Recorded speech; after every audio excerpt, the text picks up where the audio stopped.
Точно дизель? То дизель ми заливали, правильно? То ж треба дизель заливати потужності. Моментики. Ага.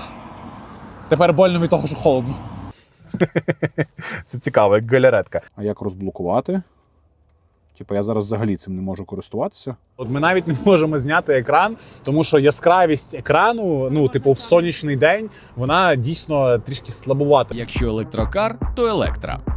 На сьогоднішній день гібриди – це не компроміс. Гібриди – це розумний вибір. Тому що, по суті, ви отримаєте електромобіль, який можна зарядити і їхати як на електроавтомобілі, і при цьому заправити його бензином і користатися максимально довгим запасом ходу. Тому сьогодні в нас на огляді нова Mazda EZ60. Це в нас плагін-гібрид, послідовний гібрид, який працює в поєднанні бензинового та електродвигуна, де бензиновий двигун виступає в ролі генератора, який не має прямого сполучення з колесами, а на задньому приводі цей автомобіль їде на електродвигуні, і при цьому бензиновий двигун працює як генератор, який постійно підзаряджає батарею та дає вам більший запас ходу, заявлений виробником до 1300 км. А якщо вам цікаві новинки у світі електро та гібридних авто і чесні відеоогляди про них, підпишіться на наш YouTube канал. Ми робимо крутий україномовний контент про світ гібридних та електроавто, тому слідкуйте за нами. А ми поїхали і стартуємо відеоогляд Mazda EZ60. Перед нами Mazda EZ60 2025 року, сучасний п'ятидверний п'ятимісний SUV у форматі 2+3. Це плагін-гібрид із заднім приводом, тобто їде як електрокар, але з повною свободою в запасі ходу. Модель представлена у 4 різних комплектаціях: Air, Air Plus, Pro та Max. Силова частина в усіх версіях однакова, різниця саме в оснащенні та рівні комфорту. І сьогодні в нас на огляді комплектація Pro. Золота серединка між базовою та топом. Подивимось, що вона реально дає в житті. Бензиновий двигун цього автомобіля розміщений спереду під капотом. І ємністю 1,5 літра, потужністю 98 кінських сил, він не турбований. Але, в принципі, йому це і не потрібно. Тут його ми не побачимо, тому що тут Mazda повністю все зашила пластиком. І з однієї сторони це ніби правильне рішення, але ми ж то хотіли подивитися, що там під низом. Далі заїдемо на сервіс і поглянемо і під низом, і під кришкою, подивимося на мотор, все покажемо, все подивимося. По суті, електродвигун потужністю 258 кінських сил, що дає розгін орієнтовно 7,5-8 секунд до сотні. А в парі з бензиновим двигуном може долати відстань до 1300 км. При цьому батарея в цього автомобіля ємністю 31 кВт-година, що за даними виробника даватиме запас ходу саме на електротязі 160 км.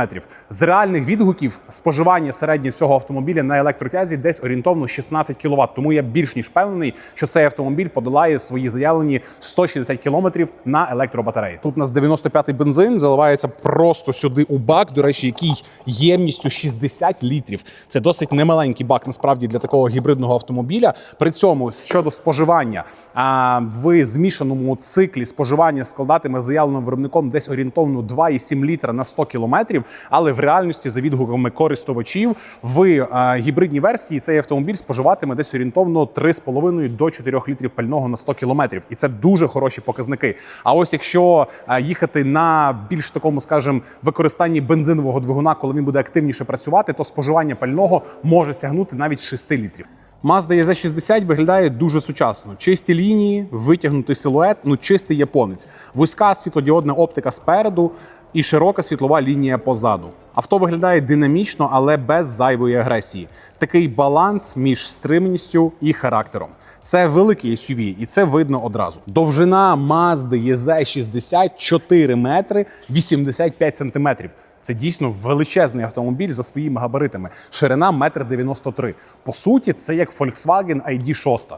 Але відверто, от стоїть збоку ID6, і вона взагалі не виглядає такою великою. Вона особисто мені абсолютно своїм форм-фактором нагадує швидше ID Unix чи ID4, чи, наприклад, той самий Song Plus або Sea Lion 06, але при цьому довжину має значно більшу. В комплектації Pro в базі йдуть колеса R19 розміром 235 на 55, а ось в максимальній комплектації Max опційно можна добрати 21 колеса. Відверто, вони виглядають набагато крутіші, але, звичайно ж, тут досить широкопрофільна резина, і на м'якість однозначно це буде впливати більш позитивно. Щодо кліренсу, кліренс тут 19 см, що досить немало, і я більш ніж певний, що для більшості водіїв цього кліренсу буде більш ніж достатньо, щоб долати, скажімо, такі щоденні перешкоди. І так, звичайно, звичайно ж, в Mazda EZ60 присутній панорамний дах. Це не люк, не відкривний, він додає досить багато простору в автомобілі. Це вже на сьогоднішній день, ну скажімо, база. Я не уявляю сьогодні просто сучасного електро- чи автомобіля, в принципі,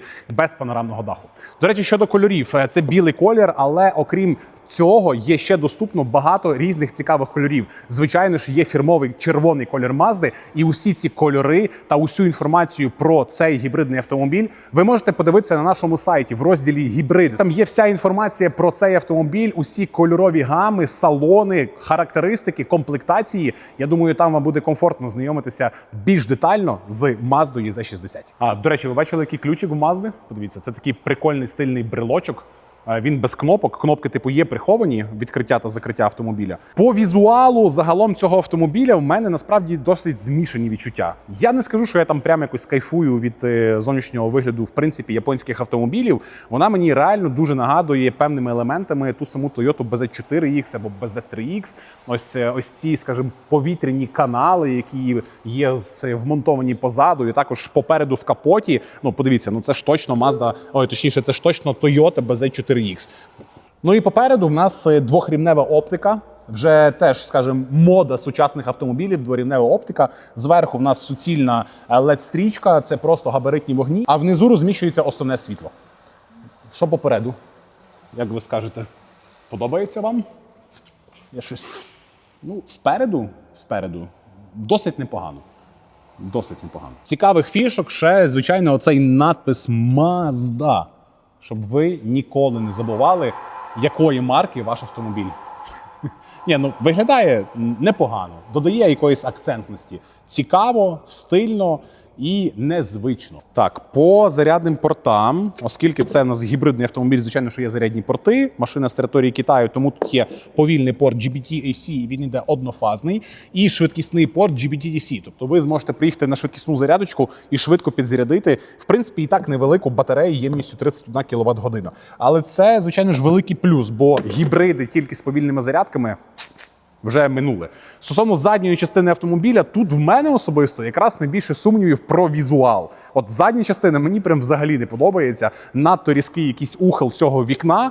Оці поворотники, ну вони для мене якісь дуже кумедні. Але мені подобається, як реалізована тут кнопочка. От вона схована, бачите, в склоочиснику.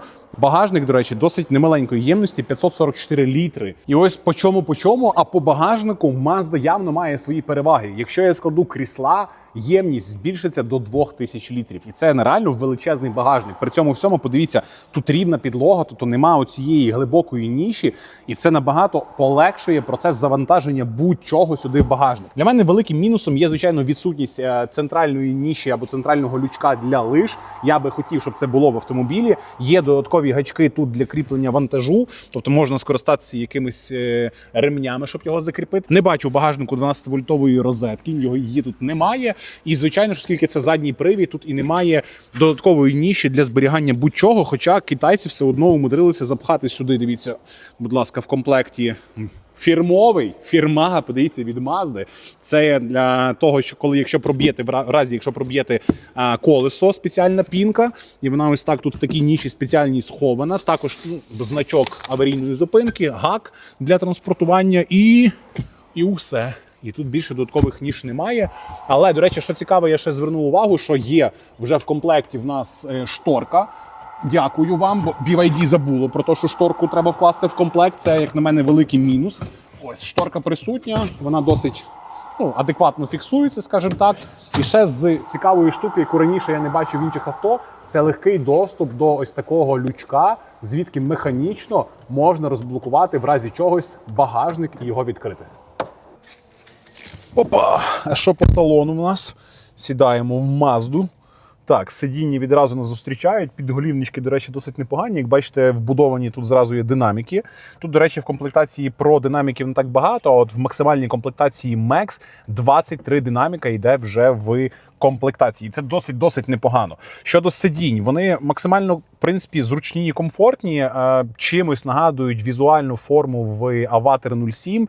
І загалом чомусь багато хто говорить, що це молодший брат Аватар 07. Ну, проглядається, можливо, якась, скажімо, близькість, але, як на мене, Аватар 07, ну і бюджетом, в принципі, відрізняється досить суттєво. І дрібницями, матеріалами однозначно на голову вище, ніж Mazda. Тут, в принципі, нас зустрічає бюджетний автомобіль. Так, він сучасний, але при цьому пластик, який використовується тут, він, ну, скажімо, не відрізняється якоюсь преміальністю. Мені зразу кидається в очі оця центральна консоль, яка точно буде максимально піддаватися подряпинам. Тобто її однозначно треба відразу затягувати захисною плівкою, тому що це глянець, і я думаю, що він буде прям максимально швидко дряпатися. Давайте щодо зручності ще скажу.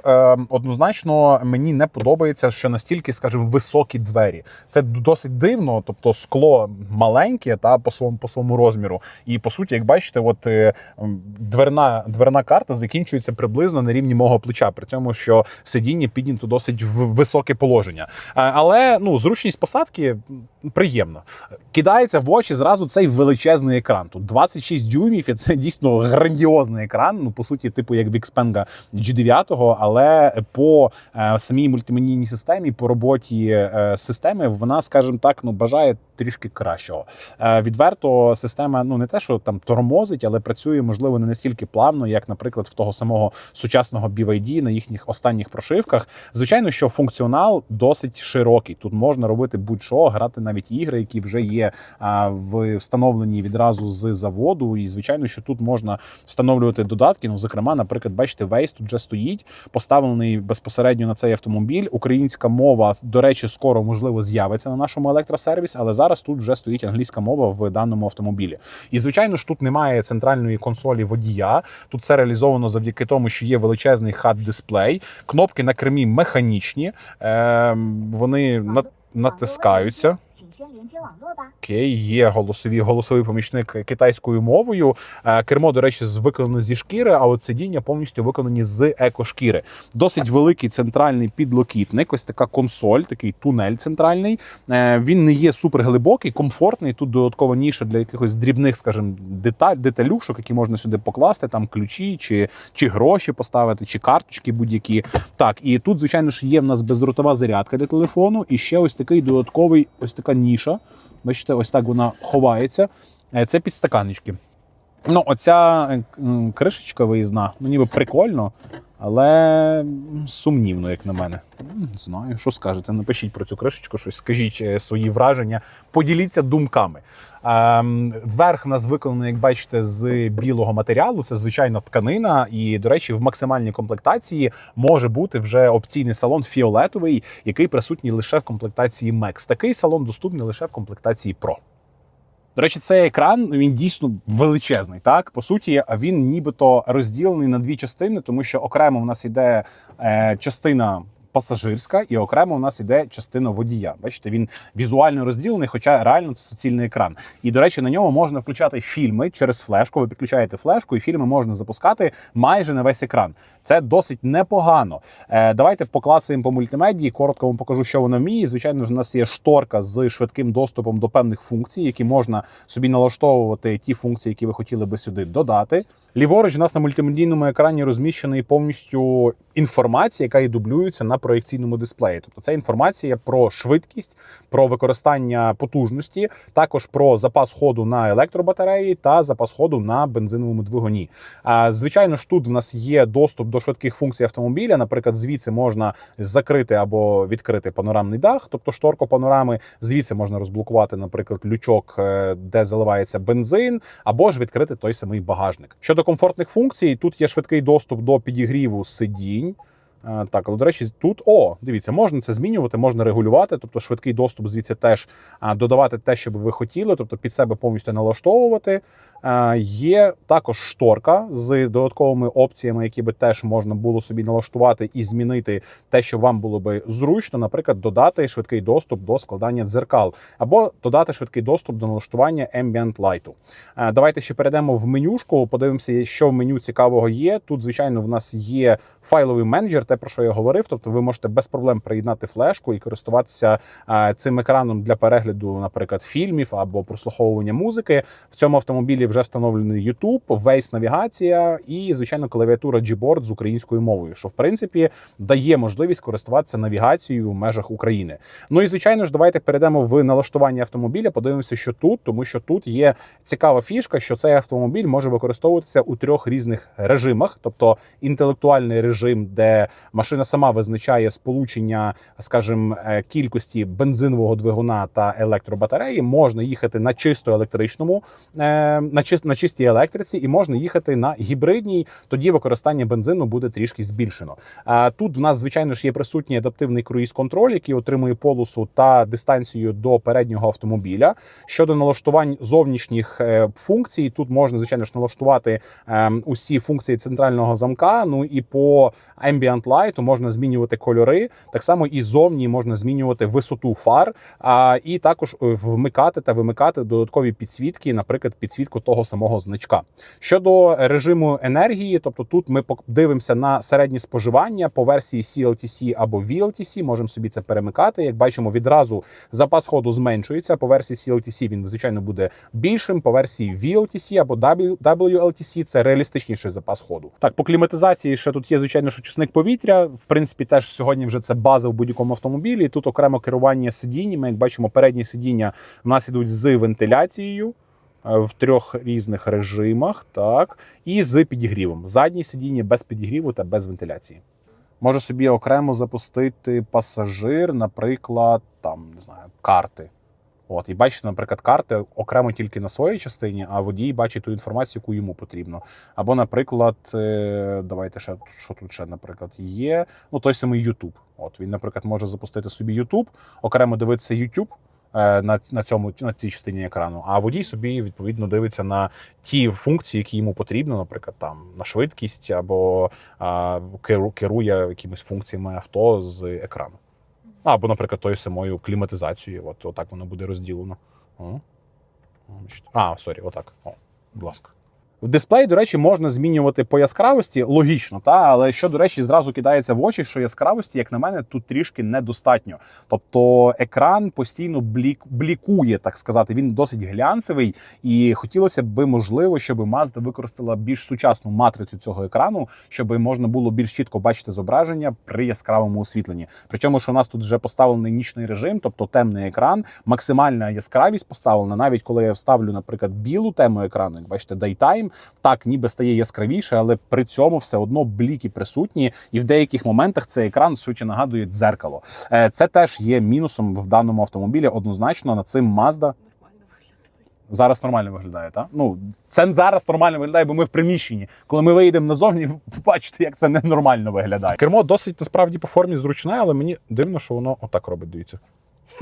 Типу я його, бачите? Це цікаво, як галеретка. Регулювання в нас механічне, є важіль регулювання, регулюється і по довжині, і по висоті, але механічне. Ну і значок Mazda цей, виглядає привабливо, не знаю. Кермо, до речі, от по формі і по візуалу мені, але, бляха, дивись, реально це так смішно. Так, що тут у нас ззаду? Опа! До речі, так красиво ззаді сидіння. Ну, оце реально нагадує аватар. І тут, до речі, такий надпис Mazda, таке тиснення на сидінні. Це красиво виглядає. А щодо посадки, до речі, тут зручно сидіти. Зараз тільки підголівник треба по висоті. Зручно сидіти. Досить багато місця над головою, достатньо місця для колін. Я сів сам за собою, але оця широке сидіння, воно просто перекриває вид. Але, бляха, я ж їду ззаду, мені не дивитися треба допереду. Та? Тут у нас є якісь кишеньки такі мінімальні для документів. Є екранчик управління кліматизацією, звідси можна керувати функціями клімат-контролю. Також можна керувати, зачиняти чи відчиняти шторку панорамного даху, і навіть можна якимось чином керувати, я так розумію, переднім сидінням. Але загалом функція управління переднім сидінням, ось цим боковим пасажирським, тут присутня. І це великий плюс. Підлокітничок, давайте поглянемо. Все по стандарту, досить широкий, м'який. Є в нас два підстаканничка, що є великим плюсом, звичайно, підстаканників в підлокітнику – це база. Нема доступу до багажника, про що я вже говорив раніше. До речі, звернув увагу, що така форма, бачите, сидження спинки, вона така втоплена і з боковою підтримкою. Це, до речі, відчутно. Ну, реально, ззаду комфортно сидіти, відверто. Але, знову ж таки, вертаючись до теми, про яку я говорив раніше, машина довжиною майже як ID6. Я не розумію, куди ця вся довжина ділася. Тому що ззаду, в другому ряді ID6, ну, мені набагато комфортніше сидіти, ніж в Мазді. До інших якихось моментів, які тут присутні позаду, підсвітка є, регулювання склопідйомником є. До речі, задні склопідйомники в нас одинарні, не подвійні, а передні йдуть подвійні склопідйомники з кращою шумоізоляцією. Є одна Type-C розеточка, я бачу, і, в принципі, для заднього пасажира це все. Ну, це ж бюджетний автомобіль. Тому враження позаду позитивні. Ви лише подивіться, скільки крутих і цікавих автомобілів є в наявності в нашому новому салоні на підбірцях біля електросервісу. Тут і гібридна Mazda EZ60, і Zikri, і навіть ексклюзивний Avatar 1.2 в максимальній комплектації на пневмопідвісці з повним приводом. Також є BYD Sea 06, BYD Tangeli. Все це тут і зараз. Тому заїжджайте в наш новий шоурум у Львові, другий шоурум в село Підбірці, вулиця Тракт Глинянська, 29, біля електросервіс, де ви зможете провести тест-драйв будь-якого автомобіля та обрати для себе електро чи гібридне авто. До зустрічі! Сьогоднішній тест-драйв Mazda EZ гібридної 60 ми починаємо з того, що ми їдемо заправляти бенз. Давно ми вже не заправляли бенз. Хто забув, як то відбувається, зараз покажемо. Чому? Тому що в нас взагалі зараз по бензину запас ходу 45 кілометрів, а по електриці ще гірше 1 кілометр. Тому ми зараз заїдемо, заправимо трошечки бензини, заїдемо, зарядимося на швидкісній станції, покажемо, як працює перехідничок CCS2 на GBT на цій машині, протестуємо швидкість, буквально коротко, щоб показати, як це все відбувається.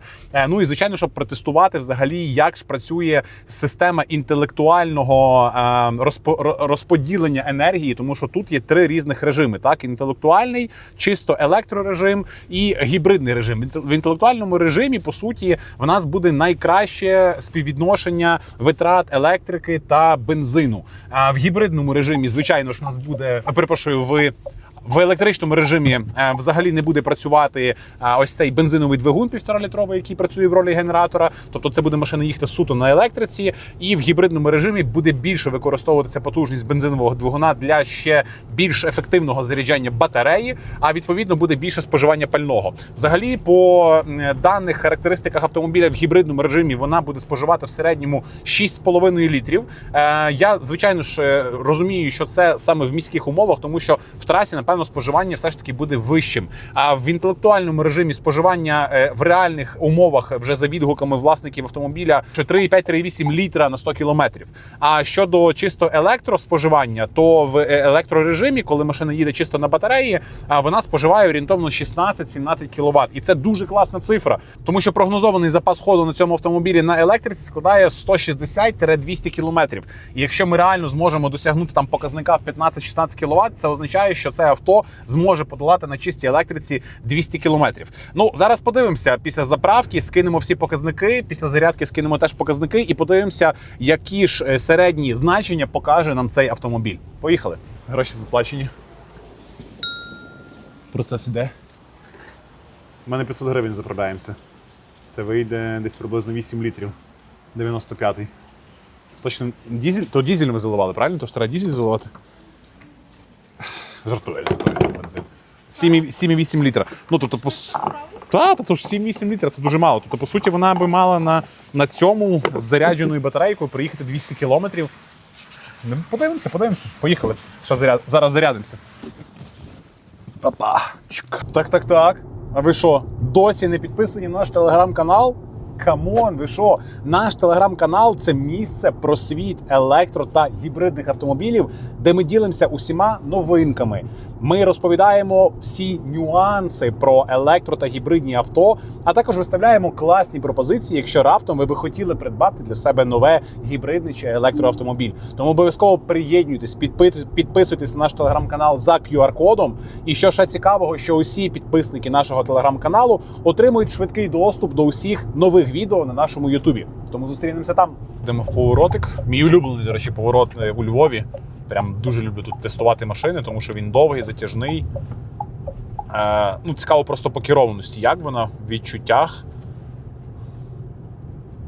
Ми їдемо на швидкості 50, це, в принципі, ну, фура перед нами їде теж на швидкості 50, тому важко щось сказати. Ну, дивіться, немає ж такого відчуття якоїсь пустуватості в кермі. От я переключився в гібридний режим. Цікаво, до речі, подивитися, як воно буде в гібридному режимі. Ми заправили бензину, і тут 195 км показує запас ходу саме на бензині. Але, по суті, оце якось дивно, тому що я якби їду на електриці, по факту. Тобто електродвигун крутить колеса. Але коли я тисну більше газу, я чую, як активніше починає крутитися бензиновий двигун. Він тут, до речі, на 90 кінських сил, досить невеликий, він не турбований, цей двигун. І це дивні відчуття. Досить дивні відчуття. І видно, що от постійно в мене збільшується запас на електротязі. Тобто було там 1 кілометр, зараз вже 5 кілометрів. Ну, цікаво. По відчуттях в посадці крісло, до речі, ну, досить непогане. Я думав, що воно буде гірше відчуватися, але ну, підголівники класні, бокова підтримка легка, присутня. Мені досі не подобаються оці високі двері, ці високі панелі. Оглядовість, як на мене, ну, така біднувата. Ну, мені не подобається така оглядовість автомобіля, тому що через стійки і тут, і справа, і зліва, ну, погано проглядаються бокові зони, скажімо так. Але в плані от керованості керма, ергономіки того, як розміщуються мої руки, ну, в принципі, непогано. Не скажу, що якось некомфортно. Дуже дивні відчуття, я просто їду, а в мене запас ходу на електриці росте. Це дуже цікаво. Так, зараз переключуся на інтелектуальний режим. І давайте попробуємо розгін. Мотор крутиться, машина легко розганяється. Тут розгін до сотки 7,5. Ми вже 120 швидкість маємо, 130, 140. До речі, на швидкості 140 вона досить непогано їде. Так, гальмуємо. Гальма присутні. Гальма присутні, окей. Ну, що вам сказати? Зараз ми зарядимося. Цікаво просто подивитися, чи зміниться щось. Напевно, по динаміці нічого, в принципі, не зміниться. Тому що якщо подумати саме про технологічну складову, як це все працює в парі, то, в принципі, більший заряд батареї ніяк не повпливає на потужність. Тому що, по суті, ми зараз їдемо і постійно дозаряджаємо. От якщо ми зараз перемкнемо на чисту електрику, от ми перемкнули на чисту електрику, тобто ми просто зараз не чуємо роботи двигуна, тому що ми вимкнули бензиновий двигун, і в нас зараз працює чисто на електричній тязі. І на електричній тязі машина ще зможе подолати лише 7 кілометрів. Ось, запускаємо, наприклад, гібрид. Так, мотор ще не завівся. До речі, бачите, от коли їду в заторі на невеличкій швидкості, воно далі зберігає тільки на електротязі. Напевно, коли я більше вже обертів дам і захочу більше потужності використати, тоді воно, відповідно, заведе бензиновий двигун, щоб підзарядити більше батарею. Цікаво, я просто, насправді, небагато тестував саме по послідовні гібриди. Їздив на паралельних гібридах, їздив на паралельно-послідовних. На послідовному гібриді це був тільки Nissan L9, але я небагато від'їздив. Ну і там звуку мотору не було так чути. Тут в Mazda, звичайно, що дуже чути звук роботи двигуна, особливо на високих обертах. Ось, шумоізоляція, до речі, при тому всьому досить непогана. Тут подвійні склопакети, як я казав раніше, і цього цілком достатньо для шумоізоляції. Ну і, звичайно, що велика перевага – це величезна панорама, тому що вона дійсно додає простору і світла в салон. Так, вона трішки легко притемнена і закривається механічною шторкою, що, в принципі, теж є великою перевагою. Так, до речі, от сліпі зони тут на дзеркалах, ну, по стандарту працюють, сигналізують, коли в сліпій зоні є автомобіль. Що ще хотів сказати, що тут немає, як бачите, екрану водія, як такого типу приборного екрану. Тут дуже добре проглядається HUD-дисплей. Це дійсно от прям чітко його видно, дуже чіткі цифри білого кольору, регулюються, звичайно, що по висоті. І навіть скажу, що проекція якась більш читабельна для мене, ніж в моєму 7X. Ну, відверто. На мою думку, цікаво, як буде вночі, тому що вночі, наприклад, мене в 7X напрягає те, що видно, типу, ну, цілий екран, який відбувається в вікні. От мені це не подобається. І при тому всьому, звичайно, що вся інформація, яка є на HUD-дисплеї, конкретно тут, у цьому кутику відображається. І, в принципі, кинути оком сюди з дороги на оцей шматочок досить швидко, взагалі без проблем не відволікаєшся від дороги. Тобто я думав, що буде гірше. А насправді це, по суті, як в Тесли. Але в Тесли немає HUD-дисплею, а тут він є. Що мені не подобається в цій машині, що коли я сповільняюся там до 25 км на годину і вона їде на електротязі, видається оцей, знаєте, типу, ну, звук з динаміків для безпеки пішоходів, він тут такий трошечки, ну, мене трішки він нервує. Ту-ду-ду.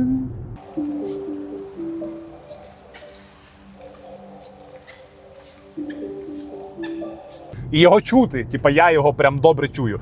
В Зікрі теж чути, але він такий, знаєте, монотонний, такий, ніби гудить щось, так. А тут так прям він видає, як рінгтон якийсь. Ту-ду-ду, ту-ду-ду.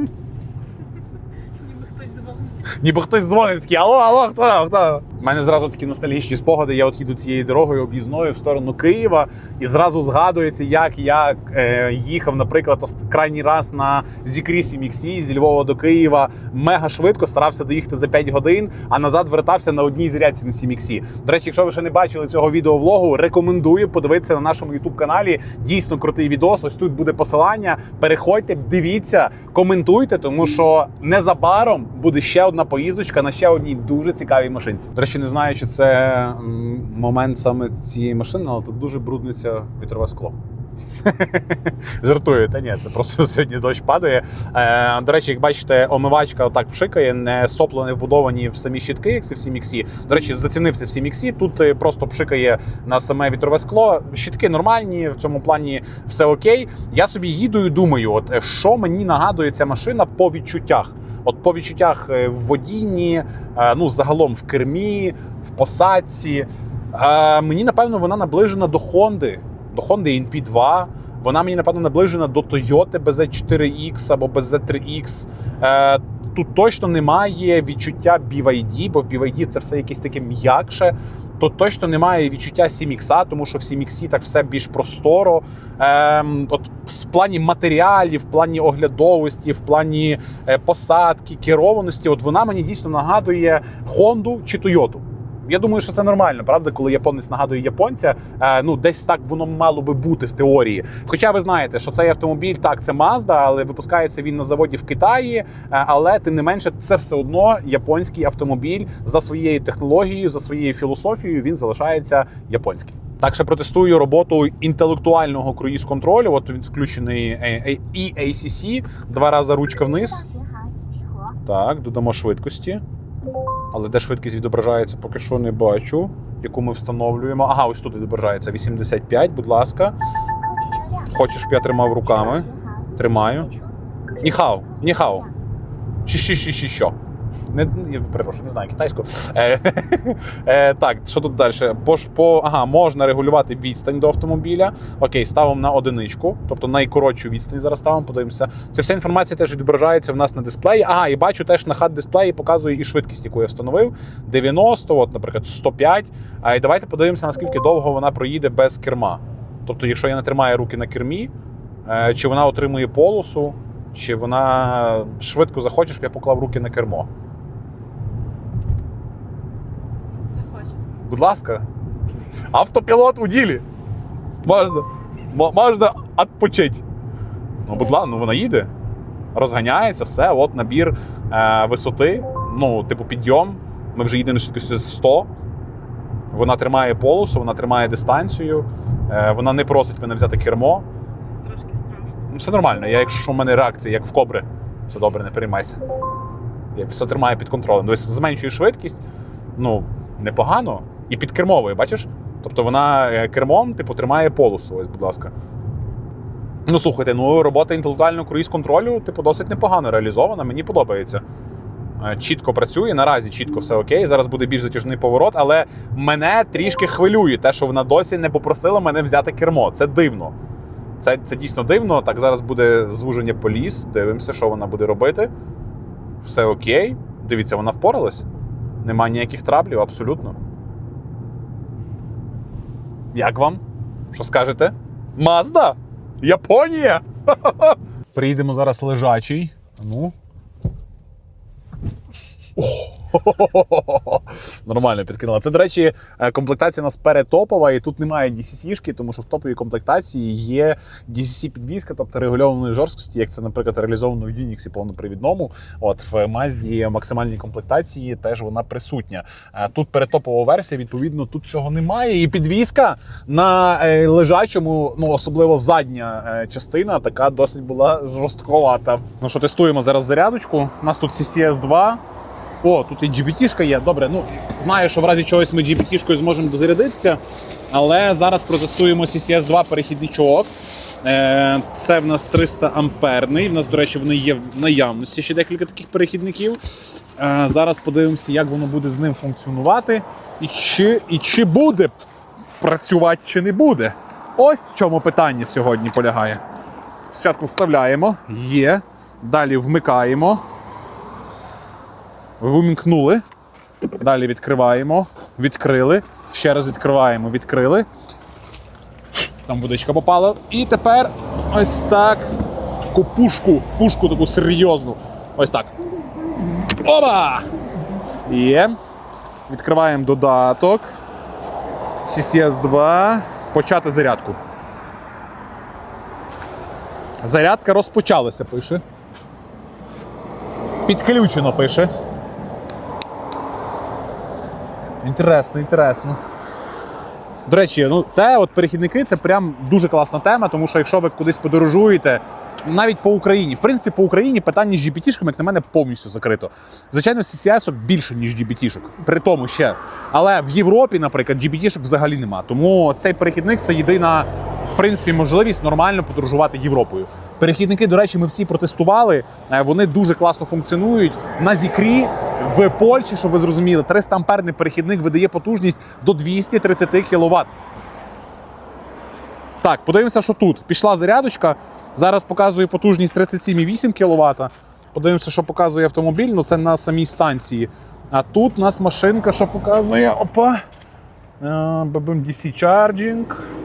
397 вольт, 37,9 кВт потужності, 96 ампер. Досить небагато, тому що зараз ще тільки 20% заряджено. Давайте трішки ще зачекаємо, щоб машинка прогрілася, точніше, щоб батарея прогрілася. І подивимося, чи потужність збільшиться, чи залишиться на тому самому рівні на перехіднику. До речі, а потім можна ще буде тестанути і GBT-шку втикнути, і подивитися, які GBT-шка покаже потужності. Моментики. І що в нас показує по потужності? Зараз нас видає потужність 39,5 кВт. В нас зараз скільки тут відсотків зарядки? 25%. На початку давало 32 кВт. Так, CCS-ку 2 витягнув перехідничок, втикнули GBT, DC, щоб подивитися. Взагалі CCS у нас максимум розігналася до 110 А і видавала потужність десь 42 кВт години. Я думаю, що якщо б ще трішки почекати, воно б більше прогрілося, видавало б більшу потужність. Але подивимося, що зараз нам покаже GBT DC. На даний момент струм 112 А. Доступний 350, 44 кВт потужність. Тобто, по суті, те саме, ті самі дані, які були із перехідником. Давайте зачекаємо ще 5 хвилин, у нас 30% тільки зарядки. Зараз подивимося, чи розженеться ще GBT-шка, і яку максимальну зараз потужність зможе прийняти цей автомобіль від станції. Мені впав, бляха, оця херня, пістолет, шариш, я знімав, і воно мені впало кутиком, прямо в ніготь вдарило. Він важкий, і це було больно. Допомагає? Ага. Тепер больно від того, що холодно.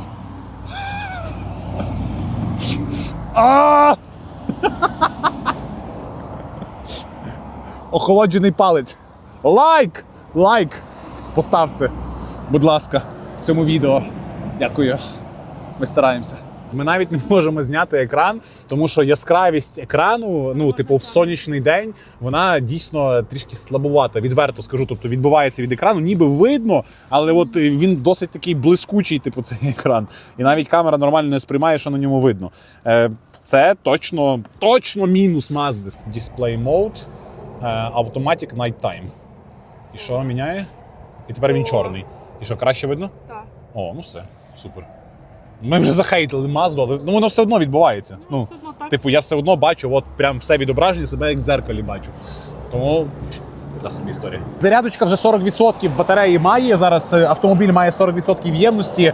Далі показує в нас максимальну зараз потужність, яку сприйняв автомобіль. 46,2 кВт потужності, 117 А. Це вже на GBT. Зупиняємо зарядку. Я думаю, цього буде більш ніж достатньо, щоб протестувати її ще раз. Машинку вже заправлену, вже заряджену і зрозуміти, чи якось це повпливало на її потужність, тобто на її швидкість набору і відчуття. Є! Все, зачиняємо. Багажничок. Чікс. Тут зачинили. Поїхали. Навіть зараз, коли ми знімаємо цей відеоогляд про автомобілі та технології, наші захисники та захисниці кожної хвилини боронять країну. Тому не забувайте про те, що війна триває. На екрані QR-код збору Сергія Стерненка на ЗСУ. Тому, будь ласка, це наша спільна відповідальність продовжувати донатити. Кожна гривня має значення. Давайте наближати перемогу разом. Слава Україні!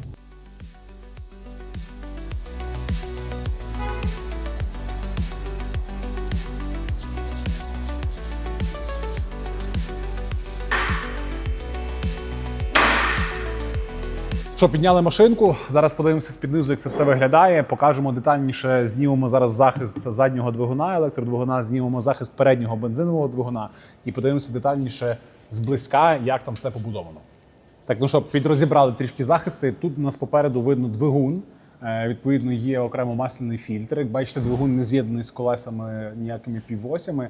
Тобто звідси йде в нас відповідно ось високовольтна мережа, яка напряму в батарею постачає заряджання. Ось двигун досить великий насправді, ну, ємністю 1,5 літра. І тут у нас йде вихлопна система до самого заду. Це батарея в нас розміщена по центру ємністю 31 кВт. Ось ця батарея вона захищена в спеціальному кожусі.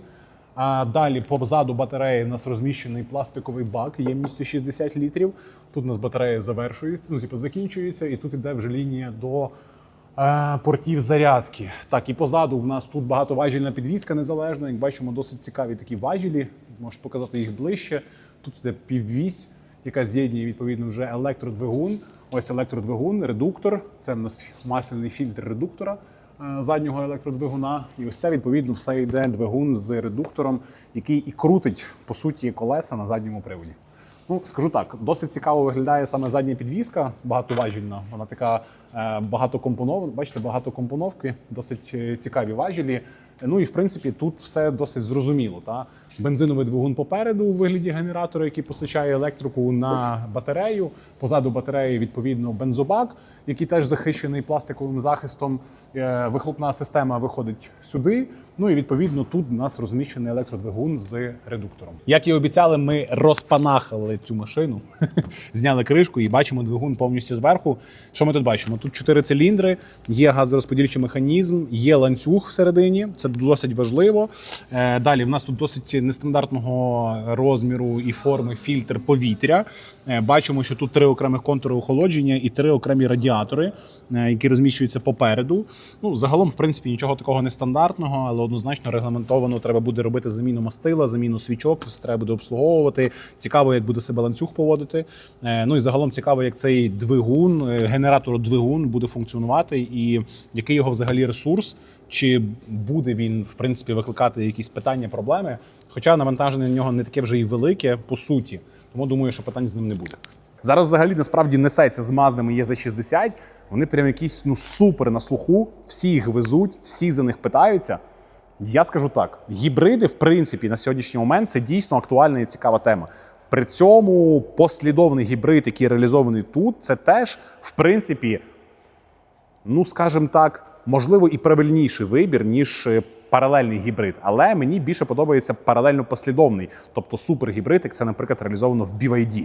Але при цьому ви їдете на електромашині, тобто ви очікувано знаєте, як вона буде себе поводити. Але ви можете користуватися суто батареєю з запасом ходу 160 км і розширити свій запас завдяки бензиновому баку і бензиновому генератору до 1300 км. Це досить непоганий вибір. І я вважаю, він такий, скажімо, збалансований і врівноважений. Напишіть в коментах взагалі, що ви думаєте про цю машину, чи сподобалась вона вам, як вам візуал, як вам мультимедійна система, І чи подобається те, як все реалізовано в салоні по ергономіці? А ми переходимо до 3 плюсів і 3 мінусів Mazda EZ60. Першим плюсом я би назвав комфорт і технології. Таке ніби дуже загальне поняття, але загалом сидіння комфортні, екран великий, мультимедіа, можливо, не супер швидка, але технологічна. Ну, точно, скажімо, ширше функціоналом, ніж в тому самому ID Unix. Другим плюсом однозначно треба назвати великий запас ходу, тобто розширений з електродвигуном та бензиновим мотором до 1300 км, що в принципі вам дає свободу пересування та можливість обирати, чи ви хочете їхати суто на електротязі, заряджаючи автомобіль від розетки, чи ви хочете користуватися бензиновим генератором. Вибір – це завжди про плюси. Ну і третім плюсом точно варто назвати збалансований хід, тому що підвізка моментами жорсткувата, але по керованості автомобіль досить приємний і, ну, скажімо, такий контрольований. І при цьому всьому машина комфортна. Так, є свої питання з оглядовістю, про які я говорив, але в сумі комфорт в водінні цього автомобіля точно присутній. Першим мінусом я би назвав ціни. Так, це бюджетний гібридний автомобіль, але при цьому ціни стартують від 30 тисяч доларів. І мені здається, в цьому діапазоні там 30-36 можна підібрати багато крутих варіантів, в деяких моментах цікавіші, ніж Mazda EZ60. Другим мінусом я би назвав трішки повільну роботу мультимедійної системи. Ну, після того самого Zeekr чи BYD, окей, Zeekr це, можливо, не в порівнянні до бюджету, але BYD точно в порівнянні до бюджету, то там мультимедіа працює плавніше і зрозуміліше, з кращим і швидшим відгуком. І третім мінусом я би назвав все ж таки присутність багатьох елементів в салоні, які візуально дешевлять цей автомобіль, як на мене, попахує, знаєте, такою, як то скажуть, китайщиною. При тому, ця машина зроблена в Китаї, але камон, на сьогоднішній день китайці вже не використовують цієї китайщини, це просто, знаєте, вже, скажімо, такий крилатий вислів. І таких елементів досить немало в Mazda EZ60. Можна було би попрацювати краще над цими елементами, прибрати або замінити на якісь інші. Ось такий відеоогляд вийшов у нас на новий плагін-гібрид Mazda EZ60. Поставте лайк цьому відео, напишіть комент, чи подобається вам цей автомобіль, поширте це відео, тому що ми намагаємося робити крутий україномовний контент про світ електро та гібридних авто. І не забувайте, будь ласка, про наш телеграм-канал, адже там крута спільнота, до якої ви можете доєднатися і отримувати швидший доступ до усіх наших ютубних відео. Зустрінемося!